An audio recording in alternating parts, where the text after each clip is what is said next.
Am I the a-hole for cutting off my mom after I found out about her affair? 25F. Never had what you'd call a close or nurturing relationship with my mom. 43F. Honestly, our bond always felt more like an obligation than a connection. She had me right after high school, and my dad dipped out not long after. I think the weight of single motherhood hardened her. She provided, yes, but she was emotionally checked out most of the time. Affection, warmth, vulnerability, not part of our household vocabulary. I spent most of my childhood quietly observing how other kids were cherished by their moms, wondering why I felt more like a burden than a daughter. If it hadn't been for my aunt, my mom's older sister, I don't know what kind of person I would have grown into. My Aunt Nina, 47F, is the closest thing I've ever had to a maternal figure. She would let me stay over her house when my mom needed a break. She came to my school plays, science fairs, and even took me on weekend getaways with her husband and their 2 kids. She didn't just show up. She saw me, heard me, and loved me unconditionally. To this day, I still call her when I need advice or comfort. Fast forward to a few months ago, when everything crashed and burned. There was a family gathering. I wasn't able to attend because of work, but later that night I got a call from one of my cousins. What they told me didn't register at first. I kept asking, wait, what? Over and over. Apparently, during the party, Aunt Nina had gone out to the backyard and found my mom kissing her husband. Not talking. Not hugging. Kissing. They didn't even try to deny it. They were so caught off guard they just stood there, and my mother admitted to the affair right then and there. They had been sneaking around for months. Aunt Nina was so distraught she locked herself in the bathroom and threw up from crying so hard. My cousin said it was the most gut-wrenching thing they'd ever witnessed.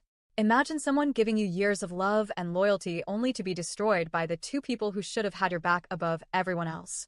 I confronted my mom the next day, and I swear to you, she had the audacity to try and explain it like it was some star-crossed lover situation. She told me she'd been unhappy for a long time and that my aunt's husband made her feel seen and alive again. That it was real love, and they never meant for anyone to get hurt. I was stunned. Never meant to hurt anyone? You got into bed with your sister's husband. You looked her in the eye for months while lying to her.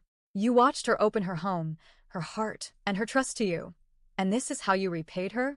I told her I needed space and that I was disgusted, not just by the affair, but by how little remorse she seemed to show. It felt less like guilt and more like regret for being exposed. That was the last time we spoke. She and my uncle, well, ex-uncle now, moved in together shortly after Aunt Nina filed for divorce. It's been 4 months. 4 quiet, peaceful months. I haven't felt the urge to call, text, or hear her voice. And to be honest, I don't miss her. It's hard to miss someone who never really showed up for you in the first place. But now, things are getting messy again. Lately, I've been getting texts and calls from relatives, some neutral, others vaguely guilt-trippy. A few told me my mom has been wanting to talk and wants to repair things.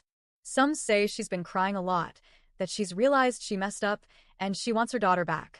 Even some of my friends have chimed in.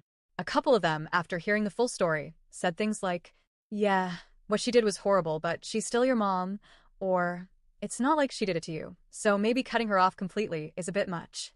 So now I'm sitting here, second-guessing myself. Am I being too harsh? Have I let my anger blind me to the possibility of reconciliation? Or is this a healthy boundary I'm setting for my own peace? Here's what keeps echoing in my mind. Aunt Nina was there when I needed a mother. My actual mom? She chose to burn the only bridge I ever saw her genuinely try to walk across. She hurt the one woman who filled in the gaps of her failures. And how do you move forward with someone who betrays the very person that kept you from falling apart? Yes, people make mistakes. But not all mistakes deserve a second chance. Especially not when they're deliberate, prolonged, and self-serving. So, am I the a-hole for cutting her off completely?